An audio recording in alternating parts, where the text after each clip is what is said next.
The 144th edition of the Royce Boys podcast starts right now. Carolina basketball family is the strongest there's ever been. There ever will be. Eight up freehand, King rights the ball. Pushes into Hubert Davis. 8 seconds. Davis trying to get free. Over to Fox. Fox, baseline. Up for the shot. Good. Off the glass. Oklahoma calls timeout. But the game is over. The game is over. Carolina has upset number 1 Oklahoma. Been ready on his second attempt. That one is no good. They battle for it. Loose ball. Recovered Marvin. He scores. With 20 seconds left to play. Goes back to Michael Jordan. Jumper from out on the left. Good! 63, 62, 13, 12, 11. Georgetown with one timeout. Brent Brown looking. Throw away to Worthy. 35. The Tar Heels are going to win the national championship. Carolina with foul. He takes the timeout. Technical foul. Technical foul. Brown gets it into Williams. Here comes Williams front court. Williams on the drive. Gets it back out the head. Long outside shot. Short rebound. It's over. And how about the Tar Heels? They are the national champions. The Tar Heels are the national daggum champions. And that's what it takes when you big time games. You got to compete. You do it with your brain, and you got to do it with your heart too. And that's pretty doggone good. From QCBroadcasting.com, this is the Royce Boys podcast with your host, Josh Marlowe. Hey everybody, welcome into another edition of the Royce Boys podcast. We are powered by Carolina Electrical Services, and we are back after another month or so away without talking. August is normally a slow time around the basketball world for college, and it was a slow month for Carolina as well. But we are back. We've got a couple topics to talk about. Before we get started, though, Anthony, thing I wanted to mention, we have moved the Heel Tough Blog podcast, which is our sister podcast where we cover Carolina football.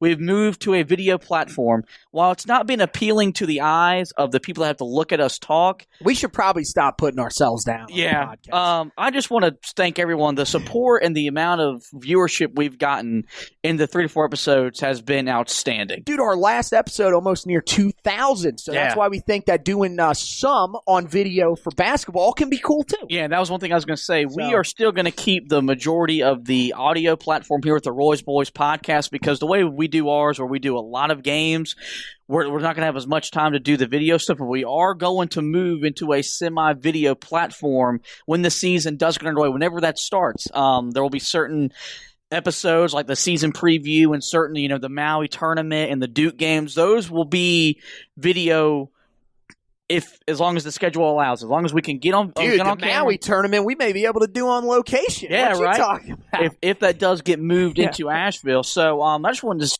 get that.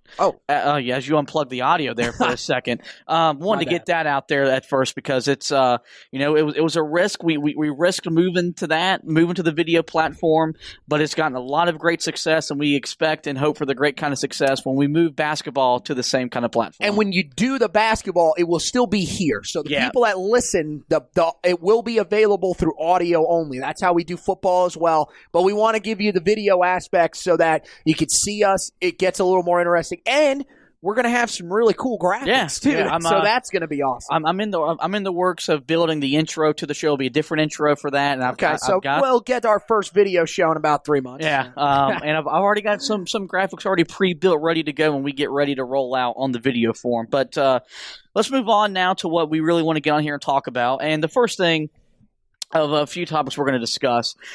I wrote an article a few weeks ago about potential breakout players for the upcoming season. Yep. And last year we got a big breakout season from Garrison Brooks in a way that no one of us expected. And I have talked at length about what he did last year in terms of his development in season. It wasn't even something that happened over the summer that we saw the first game of the year last year. No. His development really happened after all the injuries piled up, and it was either he was going to play well or we were going to get killed. And even in some of the games he played well, he got killed. And that was Georgia Tech. That was a problem. Is even though he would play really, really great, Carolina as a team didn't play great. But so I wrote basically who could be that kind of guy coming into this year, because Carolina's bringing in a lot of talent. And I've talked length about that talent. But there's still a lot of questions this team needs to get answered in terms of how they're going to score the ball, who's going to run the offense, and such and such. And so the three guys that I wrote about breaking out were kind of very obvious candidates. And the first one was Armando Bacot, because I think of the guys returning to the roster, he possesses the most talent. You know, we think way too much alike because that was the first person that I thought of as well immediately. I mean, yeah, because it's almost a no-brainer. He of the guys that are coming back that were on the team last year, besides Garrison Brooks, he is the most talented player. And last year, he had the second most double-doubles as a freshman in Carolina history. And still kind of underachieved, if we're being brutally honest. Yeah, and that's what I was getting at. He still wasn't the player that we thought we were getting when we saw his highlight tapes. Well, we saw what he did in high school when he came to Chapel Hill. And so the main thing I wrote for him is for him to be a breakout player, because he still averaged 9 and 8 last year. And there's a chance this year, because of the depth in the post, that he could average the same amount of numbers. It's got to be consistent 9 and 8. As well as last year, we would get a big performance where he'd give you 16 points and 8 rebounds. And then the next game, he wasn't giving you anything. And some of it was probably health, because I never think he fully recovered from that ankle injury. I agree. And some of it was 18-year-old kid adjusting to college basketball in the toughest conference in the country. But those are all excuses. He's got to be better if Carolina wants to be better than 14-19 and the last seeded team in the ACC tournament. Which I think he will. We've said this on the podcast before. He's got Walker Kessler behind him. He's got Day'Ron Sharpe. There's really not much else that you can do to motivate him. There is competition. If you struggle, you will not play. Yeah, minutes are not guaranteed this year. Right. You will not be out there on the floor. They will put in the freshmen, and if they play better than you, your role will diminish. And even last year, there were times late in the year where, and again, we both have touched on that we didn't think he was fully healthy. We think it would be different if he was. They went to Walker Miller. I mean, Roy got to that point where he said, look, you're just not playing with enough emotion, and you're not playing the way we need you to. We're going to put in Walker. And or there was times that he would go small and sub in Justin Pierce, and we saw how that resulted. It wasn't pretty. Right. This year will be different, because I think Roy won't even have to hesitate, because there's enough talent behind him where you would feel like, okay, maybe with the experience there'd be a drop-off early in the year. By mid-season, you would hope one of those two guys is going to emerge, and if he's struggling that much, he's going to tell him, look, Armando, you got to sit on the bench, man. We got to get our best lineup out there. Yeah. There will be no hesitation if this team is healthy to put guys on the pine. Last year he was kind of hamstrung because I prefer the mahogany, but sure. Right. Last year with the injuries, you just kind of had to suck it up and just, even if the guy wasn't playing great, you didn't really have a great option. You were putting walk-ons on. Yeah, you pretty much had to just say, you know what, you're playing better than the guy that we would put in behind you, so we got to keep you out. And so, he was the first guy because he was a no-brainer. Let's move on to another guy that I think he was somewhat doing it last year, and then an unfortunate ACL injury really took him out of the lineup, and that's Anthony Harris. And this was a guy that, when he got healthy last year, he made his appearance in that ugly loss at Virginia in December. He provided a spark that Carolina needed at the time because Cole Anthony was hurt. So many guys were banged up that Carolina needed offense in the worst way, and he provided some of that. We all know the game against UCLA where he scored 14 points all in the second half to give Carolina, which was at the time a big win over the Bruins. Then the next game he comes out against Yale and tears his ACL. Wouldn't have won that game, though, if he wouldn't have came in, because he came in and put up a couple of points before hurting himself. He was a big part of Carolina winning that game, and that was the night that Roy Williams tied Dean Smith on the wins list and literally said in the postgame, I don't care about that. Yep. I got to go check on my guy, because we all knew what happened. We watched the injury, and I think we weren't in the Smith Center for that game, but you could just feel it. Everything that you had built up beating UCLA and then winning that game, it just kind of went out the window because you lost a kid that had really turned the corner for you. Yeah. And Carolina now this year, they're bringing in their fourth point guard in as many years. Now Caleb Love's taking over for Cole Anthony. Right. We would have thought back in March and April, you're going to have Jeremiah Francis D's a transition. That's gone. He transferred out to New Mexico. Anthony Harris, and Roy Williams said this back in an interview with John Rothstein earlier this summer, he anticipates him to be ready by the start of the year. Now, whether that happens or not is not the big deal, but whenever he is ready to play, he needs to put the ball in the basket at a consistent rate. Well, hey, I'm going to tell you, this is one of those scenarios where if the season does get delayed a little bit, it helps Carolina. Games, yeah, I mean, it's going to help them because they can have him. I think that he is arguably the most important player on this team this year in the fact that you're going to look to him, if he's healthy, to probably start at the 2 guard.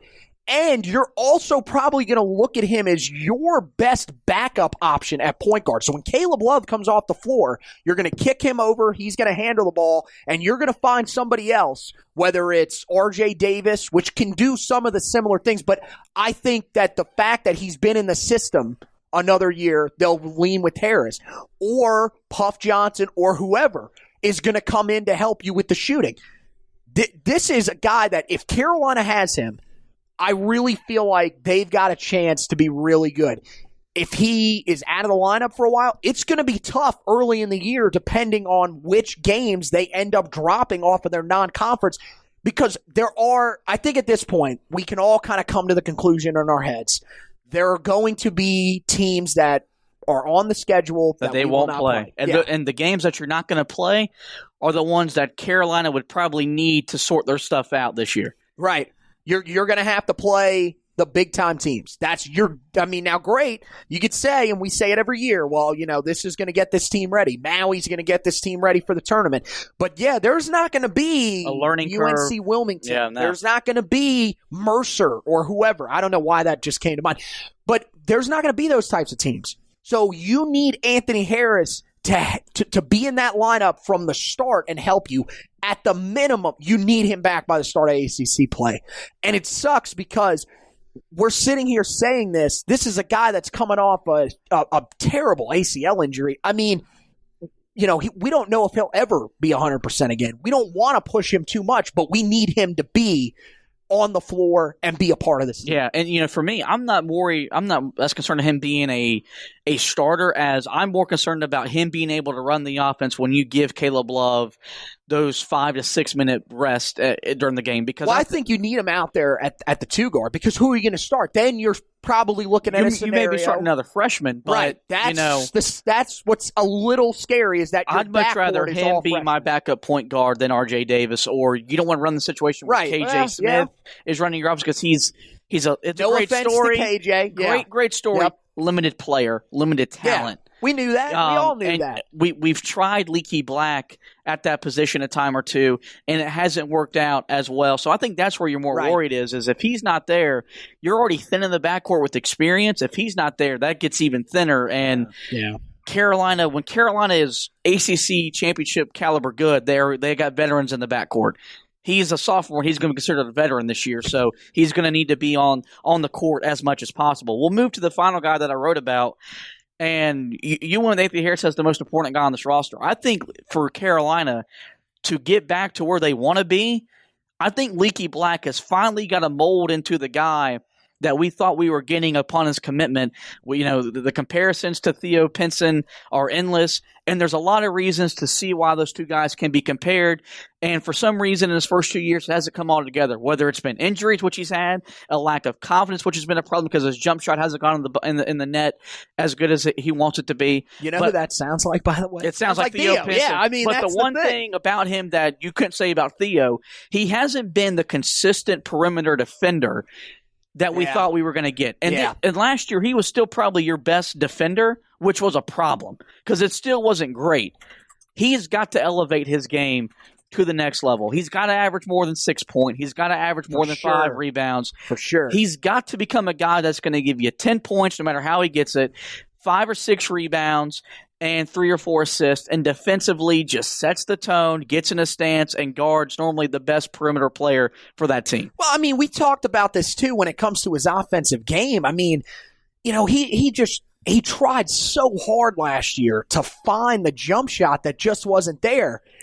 And when you drove the basket, it worked out so well for you. Just drive the basket. Don't worry about the fact that the jump shot is not going down. Look, just because it went down in high school doesn't mean that it's always going to go down at the college level. Theo, who you got the comparisons to, he never found his jump shot at Carolina. Right. Coming into Carolina, when he was in high school, he was a jump shooter. That's where he was able to score most of his points. That's just it. It's weird. That happens with some of these wing guys where it just disappears and it's so hard to get it back. You just got to